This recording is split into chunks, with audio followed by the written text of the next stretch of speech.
Andamos errantes. Cada ser humano tomou o seu próprio caminho.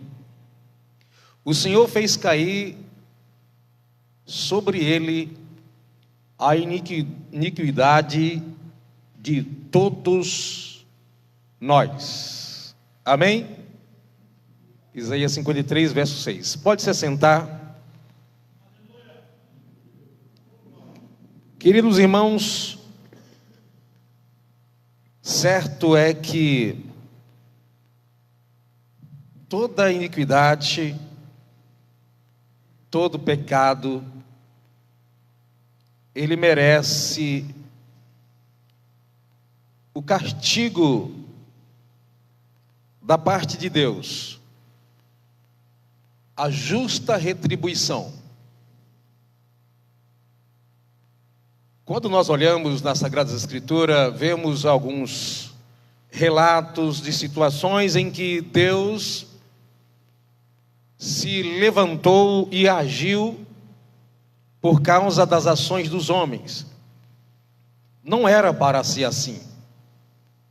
Deus criou um homem sem pecado, o homem sem mácula, sem ruga, mas este se desviou. E em Adão, todos pecaram, herdando então a natureza pecaminosa, este vírus que passou de Adão para toda a raça humana. E em Adão todos morreram. Em Adão todos foram separados e destituídos. E correspondendo a este mal no ser de cada ser humano, logo no início a gente percebe o comportamento de Caim, um dos filhos de Adão e Eva. Posteriormente, a gente vê Deus prometendo um dilúvio para consumir com a sua criação, sobrando apenas 8 pessoas: Noé, seus 3 filhos, sua esposa e suas noras. E Deus então enviou o dilúvio. Mas o próprio Deus disse: eu não vou destruir mais o homem com água, porque ele é mau, ele é pecador desde a sua meninice. Em outras palavras, isso não resolverá. Deus puniu aquela geração, mas o homem deu continuidade, e os pecados continuaram sendo revelados e manifestados na vida do ser humano. Deus então, um pouco mais para frente, encontra um povo ali na região de Sodoma e Gomorra, que se corromperam de maneira tal que o próprio Deus determinou e disse: eu vou destruir Sodoma e Gomorra. Abraão intercede, dizendo: se tivesse 50, 45, 40, e vai descendo 10, se Deus pouparia a cidade por causa destes. Entretanto, não foi encontrado naquela região 10 pessoas, e os que ali estavam, já estavam correndo o risco. Ló e a sua família, porque apesar de Ló, nas Sagradas Escrituras, ser chamado de justo, a gente percebe que ele já estava à mercê da própria cultura. Quando aqueles homens, os anjos em forma humana, aparência humana, chegou ali, naquele lugar, para destruir, o Ló, ele não sabia que eram seres angelicais, tentando proteger pelo hábito, costume da tradição. E quando chegou alguém dizendo: coloque eles para fora para que possamos abusar, possuí-los, ele disse: não faça tal coisa.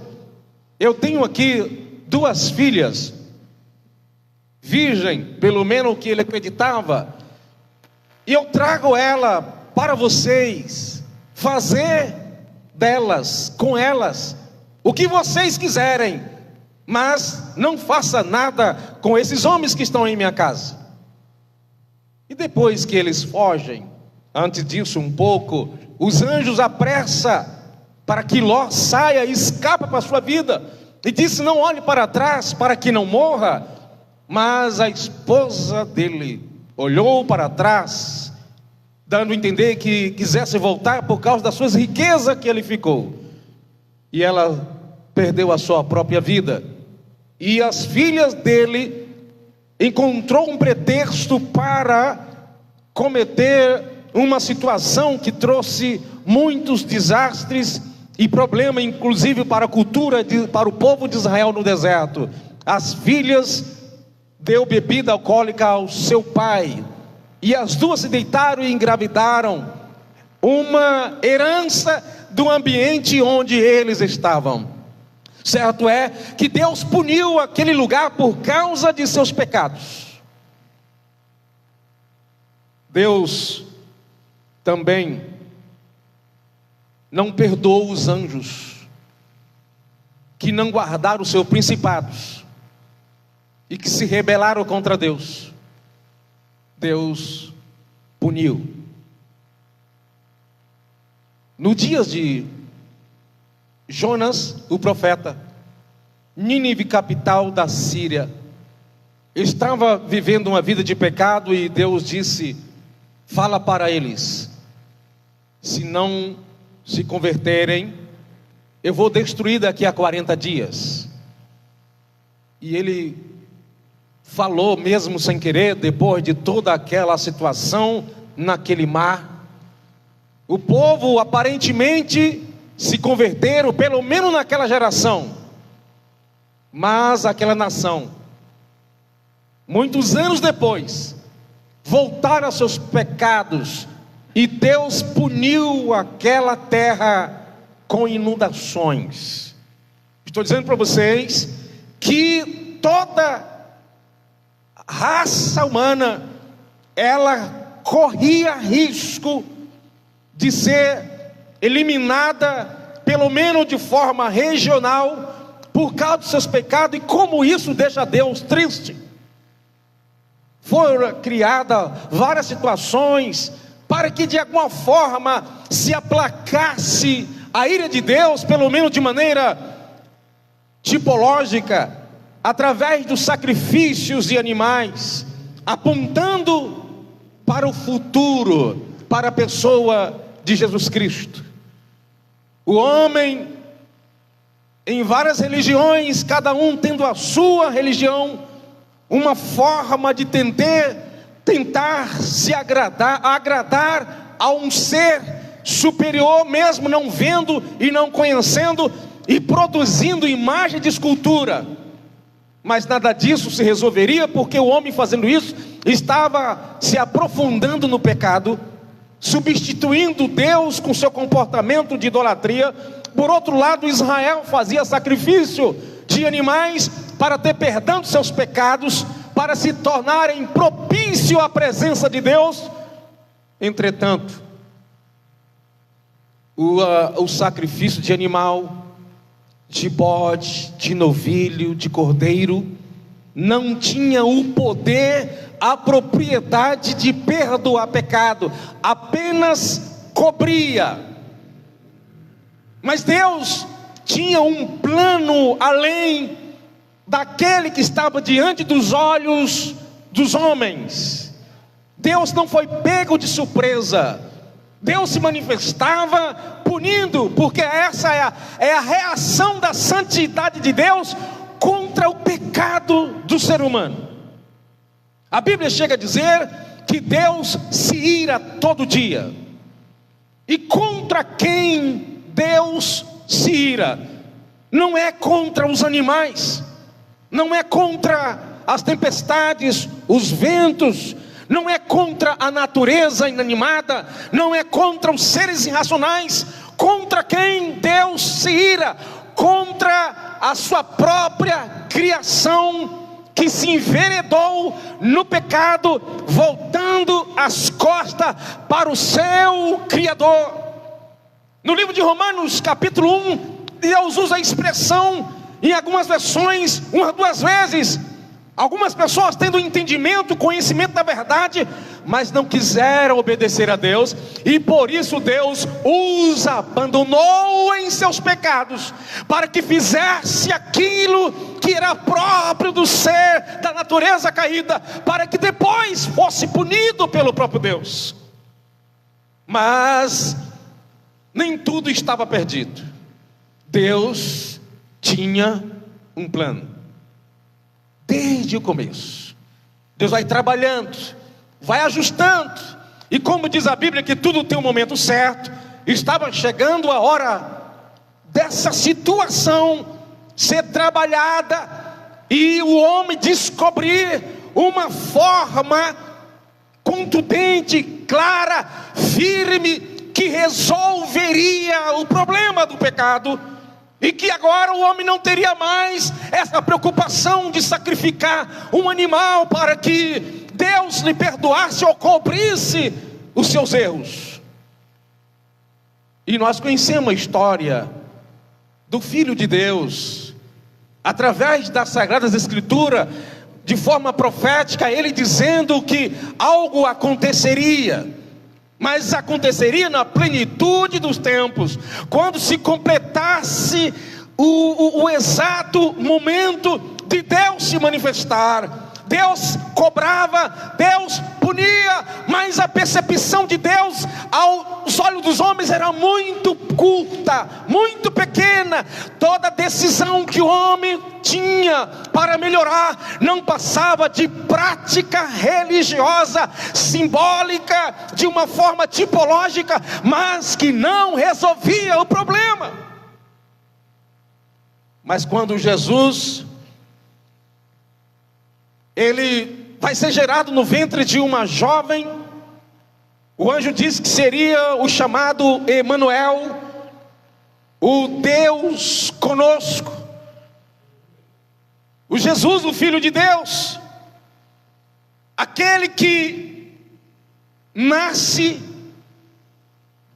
cresce, sofre, e no período em que ele nasce é como uma planta que estava nascendo no deserto, num lugar sequíssimo, como um broto sem aparência, que vai se desenvolvendo, desabrochando. É assim que ele cresce, num período de crise espiritual, moral, religiosa, de várias superstições religiosas e preconceitos de diversos modos. Mas o plano de Deus começa então a ser manifestado. Aquilo que estava na mente de Deus, o que é que estava na mente de Deus? Você vai entender daqui a pouco. Deus começa então a colocar em ação, para se cumprir uma palavra que está no livro de Apocalipse, onde diz: Cordeiro morto desde a fundação do mundo, aquele a quem Israel tinha esperança, aquele a quem o povo fiel, piedoso, tinha expectativa que um dia ele surgiria, mas ele não surgiu como eles esperavam, apesar de ser o cumprimento das profecias. Então Isaías começa dizendo como é que Jesus aparece como um broto na terra seca, que ele veio sem formosura, sem aparência, e que ele sofre, e que ele é castigado, e que ele é moído, e que ele padece, e que ninguém o desejaria. Ele veio de uma forma em que o povo escolhido não estava esperando ele com aquelas características. Por isso diz, ele veio para o que era seu, mas os seus não o receberam, porque esperava ele de uma forma diferente. É assim que a ação de Deus na vida do ser humano acontece. Os propósitos de Deus são reais, são claros. A dificuldade é nossa em perceber quando os propósitos são manifestos, quando os propósitos são revelados, mas nós não conseguimos muitas vezes detectar essas ações. Jesus veio se manifestando de diversas maneiras, dizendo do seu propósito, o que ele veio fazer, mas as pessoas ainda não tinham descoberto o Filho de Deus na sua essência. E Jesus disse: os homens estão dizendo o que ao meu respeito, Pedro? O que eles dizem que eu sou? Não, um diz que tu és Jeremias, João Batista ou qualquer outro profeta. Mas eles falavam isso porque não tinha o Espírito de Deus em ação para revelar. Mas Jesus disse: e tu, Pedro, o que pensas? Ele disse: não, tu és Jesus Cristo, o Filho de Deus.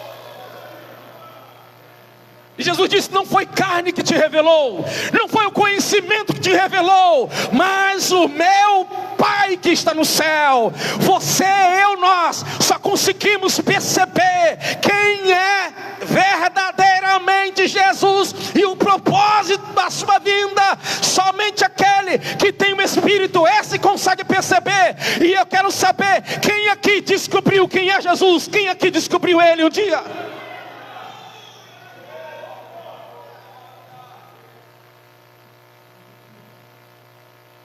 Os fariseus, os judeus, eles examinavam as Escrituras para saber a respeito da vida eterna, mas eles não percebiam. Em João 5,39, se não falha a memória, Jesus questiona. Jesus não pede para eles fazer, Jesus faz uma afirmação e diz: vocês examinam as Escrituras. Jesus não está pedindo para examinar ali. Vocês examinam as Escrituras, julgando, querendo encontrar nela vida eterna. E são elas que vocês examinam, que de mim testifica. Mas eu vim para que vocês tenham vida, e vocês não conseguem descobrir, vocês não conseguem enxergar isso. Vocês me rejeitam. A cegueira humana causada pelo próprio pecado. Mas Jesus tenta de diversas maneiras se revelar quem Ele era. Os próprios discípulos tinham uma percepção ainda um pouco curta. Um dia Jesus acalma a tempestade e eles ficam abismados, escandalizados. Que homem é este, que até o vento Ele dá ordem, que até o mar Ele dá ordem e Ele obedece? Quem é este homem?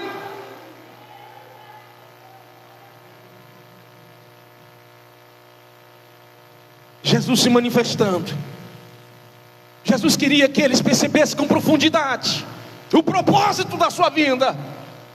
Jesus está um pouco distante da casa de Marta, de Lázaro e Maria. E tem a notícia: aquele a quem tu amas, o teu amigo Lázaro, está doente. Jesus disse: pode ir na frente que eu irei. E aí ele demorou ainda alguns dias, de propósito, e disse: eu me alegro por não estar lá, por amor de vós. Falando para os discípulos. Mas como Jesus pode achar isso satisfatório, dizer que se alegrava por não estar lá junto com Lázaro naquele momento, que ele já sabia que Lázaro tinha morrido? Ele disse: por amor de vós, para que creiais que eu sou Filho de Deus, para que quando a ressurreição acontecer, eles percebessem que Jesus Cristo é aquele que dá vida para os que estão mortos. Eles tinham experimentado vários outros falsos messias antes da sua vinda. Jesus chamou de ladrões e salteadores. João capítulo 10: todos que vieram antes de mim são ladrões e salteadores. Ele chama também de mercenários, mas ele se identifica: eu não, eu sou a porta, eu sou o bom pastor, e o bom pastor dá vida pelas ovelhas. Jesus está com isso, querendo sempre revelar para eles quem é Ele e o que Ele veio fazer. O ladrão quando vai roubar, ele vai com 3 propósitos: matar, roubar, disse Jesus. E Jesus acabou de dizer: os que vieram antes de mim foram ladrões e salteadores, mas eu não. Muitos vieram pulando o muro, pulando o curral. Eu não, eu passo pela porta. Eu chego na porta, o porteiro abre, e aí eu chamo minhas ovelhas, cada uma pelo meu nome, e elas me seguem, porque elas não seguem voz de estranho, mas ela conhece a minha voz. O ladrão, quando vem, ele não passa pela porta, ele passa por cima, porque ele vem para matar, roubar e destruir. Mas eu vim para que tenhais vida, e vida em abundância. Jesus vai sendo cada vez mais claro. Resgatar o homem do seu pecado, sempre dizendo: vocês são maus, mas precisa ser mudado. Maus, isso mesmo, Jesus disse, quando ensinou os seus discípulos a orar, ele disse: sendo vocês maus, sabem dar boas dádivas a vossos filhos. Quanto mais eu não vou dar o Espírito Santo àquele que pedir. O homem é mau. Jesus um dia chegou a dizer diante dos discípulos: raça de geração incrédula, até quando eu tenho que estar com vocês? Jesus mostrando os dois lados, o lado humano difícil, complicado, mas a manifestação divina chegando para trabalhar nessa situação. Então Isaías diz, falando sobre o momento ali da crucificação, momento de dor. Em algumas versões chega a dizer que Jesus, quando está no Getsemane, que ele ficou até como que apavorado, quando se aproximava o momento da consumação do plano de resgate do homem. E ele chorou, saiu lágrimas com sangue, suor misturado com sangue. E ele, sabendo do momento de aflição que chegaria, em angústia, orando com seus discípulos que estavam um pouco cansados também, e diz: fique aqui que eu vou ali orar e voltarei. Umas 2, 3 vezes Jesus vai, e quando volta encontra eles dormindo. Você não pode orar comigo nem por 1 hora. Eles estavam cansados fisicamente, um pouco confuso, sem saber exatamente do que Jesus estava falando. Porque cadê o Messias para resgatar Israel da mão dos romanos? Cadê a liberdade? Ainda não aconteceu nada. E Jesus falando um negócio de morrer, ele diz para trás dele: ô Jesus, longe de ti que tu morra. Não, isso não pode acontecer contigo. E Jesus disse: eu vou morrer, eu tenho que morrer, tem que se cumprir as escrituras. É comum a gente questionar Deus quando a gente não compreende os seus propósitos. Deus trabalha de uma forma que nós nem sempre estamos esperando. O projeto de salvação não aconteceu da maneira que a maioria esperava. O que Deus está fazendo na sua vida pode estar acontecendo de maneira diferente que você espera.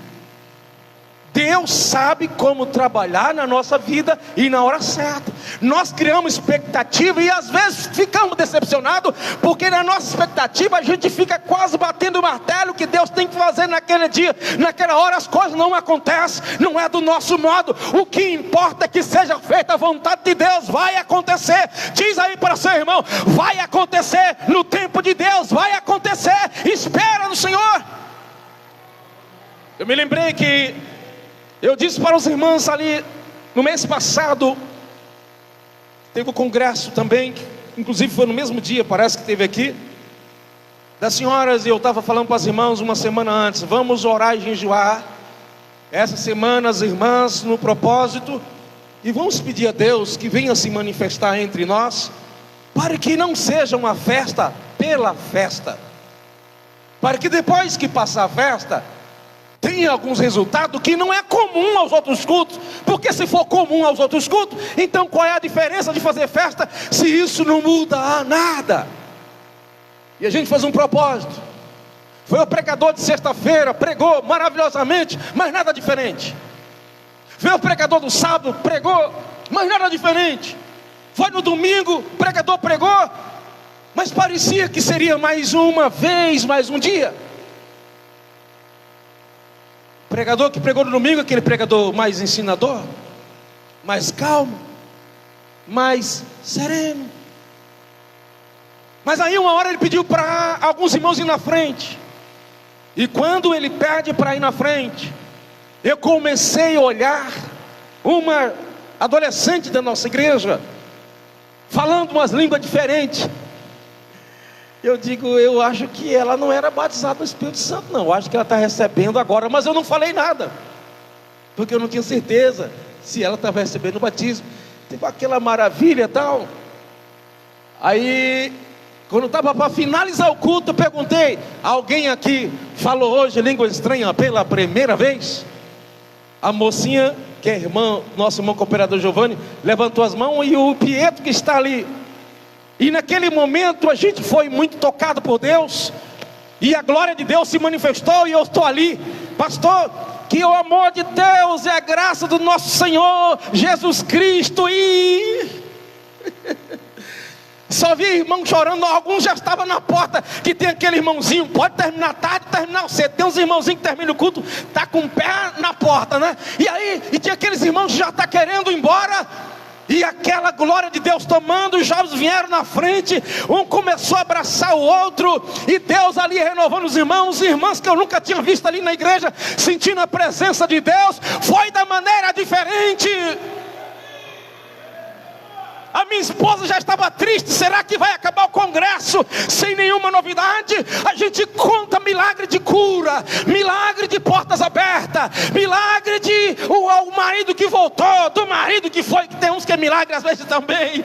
Conta tanto milagre, mas e o milagre, aquele que nós já tinha tempo, eu tinha muito tempo que não ouvia pessoas recebendo o batismo do Espírito Santo, e era o que estava desejando a minha alma. E Deus fez no momento, no dia, no quarto dia, que não tinha igreja de fora, o pregador não era canela de fogo, o pregador não apelou, mas a glória de Deus estava naquela casa. E é isso, Deus faz do jeito dele.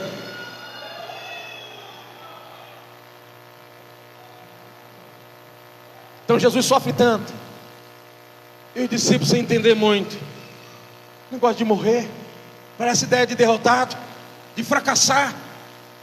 Estavam tão envolvidos nessa situação, que Jesus disse: mas ao terceiro dia vou ressuscitar. E eles esqueceram.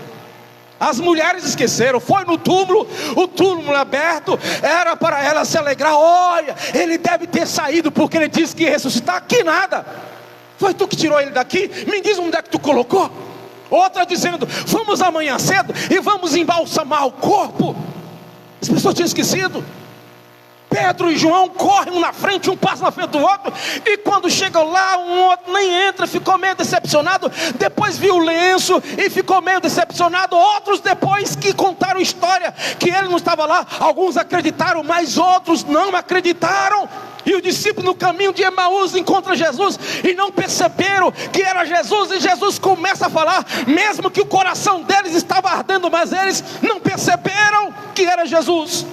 Onésio, você não ouviu falar desde lá da antiguidade que o Messias haveria de morrer e ressuscitar? E nem assim eles perceberam quem era o Cristo. É isso que muitas vezes Deus, repito, se revela com clareza, com profundidade. Da mesma maneira que nessa noite Ele está aqui, e talvez algumas pessoas não perceberam, mas eu consigo perceber a glória do Filho de Deus aqui no Sorocaba Parque, manifestando. Quem está sentindo o seu toque? Aonde está? Aonde está aquele que está sentindo o toque do Filho de Deus?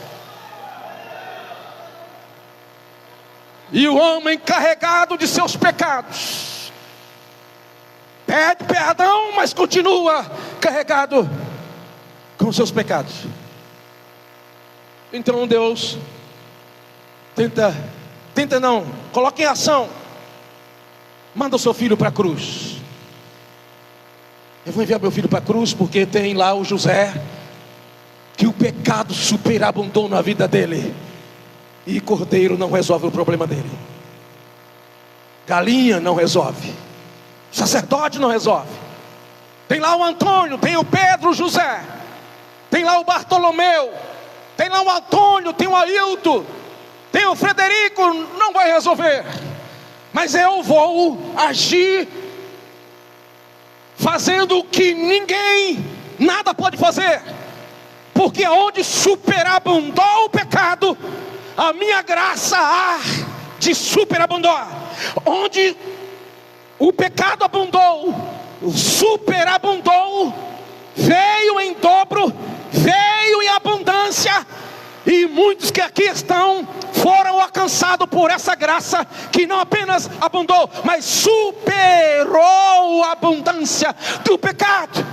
E você foi encontrado. E Jesus então sofre angústia, porque está chegando a hora.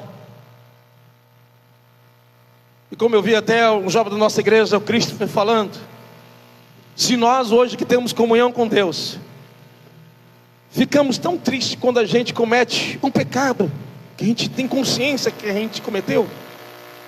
A gente fica arrasado quando a gente reconhece, eu pequei. Sendo nós de natureza pecaminosa, adaptado a essa situação, muitas vezes, acostumado a pecar, a gente já fica triste, soluçamos de tristeza, de angústia. Agora imagina, o Filho de Deus, sabendo que quando ele fosse levantado na cruz, o pecado não apenas de uma pessoa, de duas, de três, mas o pecado de toda a raça humana viria sobre ele. Quando ele diz, se possível, faça de mim esse cálice, falando do sofrimento que ele teria, acreditamos que não foi apenas pela questão da cruz e dos cravos e do seu peso que ficaria pendurado ali, mas principalmente pela separação que haveria entre ele e o seu Pai, porque o pecado causa divisão entre Deus e o homem. Jesus não se tornaria pecador, mas o pecado, ele como representante dos pecadores naquele momento, haveria, pelo menos momentaneamente, uma separação. E ele, quando está ali na cruz, não tendo mais essa visão tão aberta, esse acompanhamento onde diz, Deus meu, por que me desamparaste? Ele se sente então desamparado na cruz, por minha causa e por sua causa. Por isso vale a pena insistir e não voltar para os seus pecados que você estava fazendo.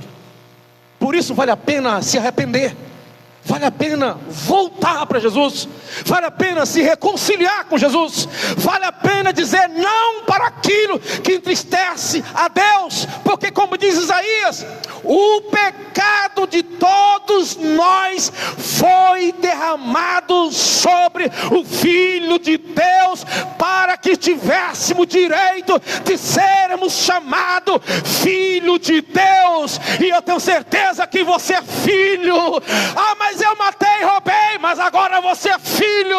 Mas eu era um mentiroso, mas agora você é filho. Eu fazia tanta coisa errada, mas agora você é filho. Deus te adotou, te justificou, pagou a sua conta e diz, agora você é meu filho. Você é meu. Você é meu. E se você é de Jesus, o diabo não vai fazer com você o que quer, porque significa que você herdou dele o novo nascimento. E a Bíblia diz que aquele que é nascido de Deus, o diabo não pode tocar. Para o diabo fazer alguma coisa com você, ele tem que ter a permissão de Deus. E Deus não vai ficar todo dia permitindo o diabo fazer com você o que ele desejar, a não ser que você se entregue ao mal. Porque a Bíblia diz assim, ó: o anjo do Senhor acampa ao redor daqueles que o temem e o livra. A Bíblia diz que os anjos de Deus são enviados para proteger, para auxiliar, para guardar aqueles que hão de herdar a vida eterna. E todo aquele que encontrou com Jesus pode dizer: eu sou salvo pelos méritos de Cristo, então o diabo não pode me atingir, porque estou guardado pelo sangue de Jesus que derramou na cruz. Ele morreu por todos nós. O que nós temos que fazer é nos render a esse sacrifício, é obedecer esse Cristo que um dia fez um convite para você que está firme com Ele.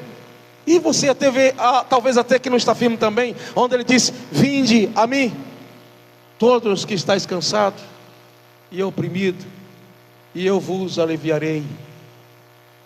Esse convite continua dizendo: vinde a mim. Porque você está aqui nessa noite, mas pode se sentir cansado também. Mesmo estando em Cristo, você pode ter se cansado de diversas maneiras. E Ele diz para você: vinde a mim, vocês que estáis cansados. Eu quero aliviar o jugo que está sobre você. E eu quero tirar as feridas que causou esse fardo sobre as suas costas. Jesus morreu por todos nós. O que é que nós estamos fazendo com esse Cristo, Filho de Deus? Porque se a gente voltar a pecar voluntariamente, como que não tivesse descoberto a verdade, é como que estivesse crucificando Cristo outra vez, pisando no seu sacrifício, desprezando aquilo que Ele fez por nós. E quem faz isso voluntariamente corre um grande risco, porque é o único sacrifício que tem. Se a gente rejeitar, o que é que nos espera? Uma certa expectativa de juízo. Mas não é isso que Deus deseja para você. Se estamos na luz, como Ele na luz está, temos comunhão um com os outros, e o sangue do seu Filho Jesus Cristo nos purifica de todo o pecado. Acredite, você faz parte de outro povo, de uma outra realidade. Jesus comprou você, como diz a Bíblia: foste comprado com precioso sangue de Jesus. Não foi com prata, não foi com ouro, mas foi com o sangue do Filho de Deus. Então não desista. Por que querer voltar agora? Depois de ter experimentado, depois de ter descoberto o Emanuel, o Deus conosco, aquele que diz: eis que estou convosco todos os dias, até a consumação do século. Ele está do teu lado direito, Ele está à tua esquerda, Ele está à frente, está atrás, e muito mais, Ele mora em nós. Então não desista. Não desista. Prossiga olhando para o alvo. Alguém fala assim: talvez qualquer hora eu vou decretar que será o meu último dia na igreja. Mas você veio hoje, não veio? E sabe quem foi que trouxe você? Não foi seu irmão, seu pai, a sua mãe, ou cobrança de alguém. Sabe quem trouxe você? Aquele que morreu na cruz. E Ele continua aceitando você. Ele continua te recebendo. Ele continua recebendo você de braços abertos. E mais uma vez diz: meu filho, o meu sangue continua sendo derramado por sua vida. Na essência, Cristo não está morrendo mais, mas a atividade desse sangue continua em vigor. Não desista. Não desista. Foi por nós, foi por mim. Hoje é noite de refletir. Por que deixar as coisas correr na corda bamba? Por quê? Por que você voltou? Por que deixou o seu coração se afastar de Deus? Depois de ter testemunhado o que Deus fez na sua vida, agora você está deixando se levar. Depois do escape que Deus te deu e do livramento, depois que Ele te tirou das drogas, depois que Ele te tirou de lá do lugar oculto do monturo, agora você quer abandonar o Senhor? Por quê? Por que faz isto? Por que você deixa Deus com o coração tão triste? Por que você, para vir para a igreja, precisa alguém te adular? Vamos.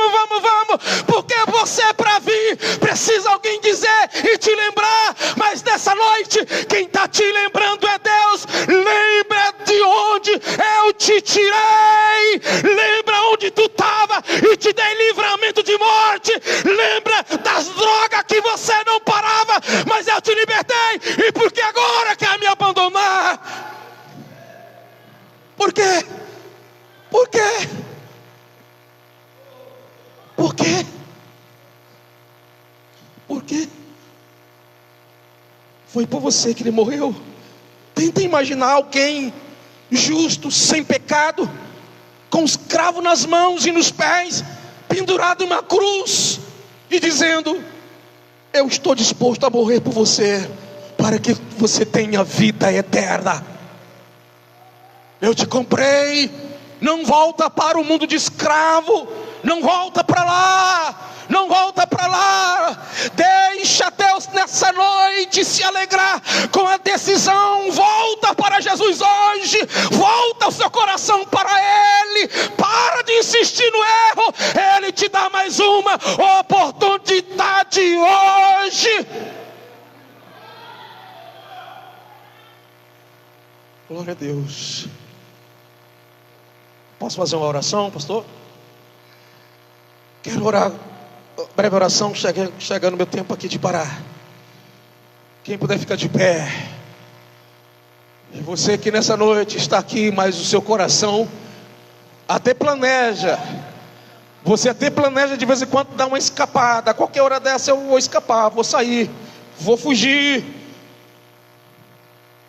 Você está aqui, mas o seu coração está te tentando a te arrastar para bem longe. Mas Jesus te ama. Tem alguém aqui que quer reconciliar com Jesus? Tem alguém que nessa noite quer voltar para Jesus?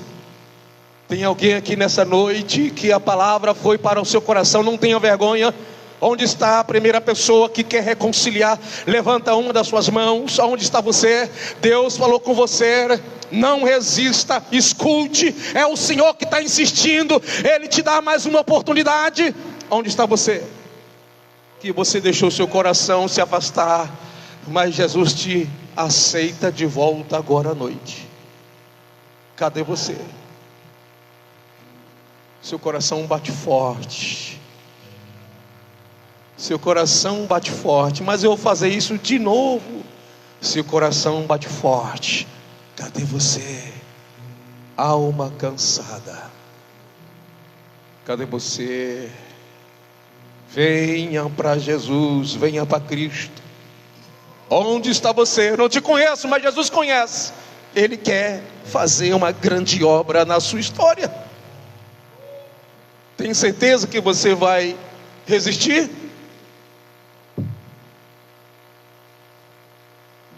Alma cansada,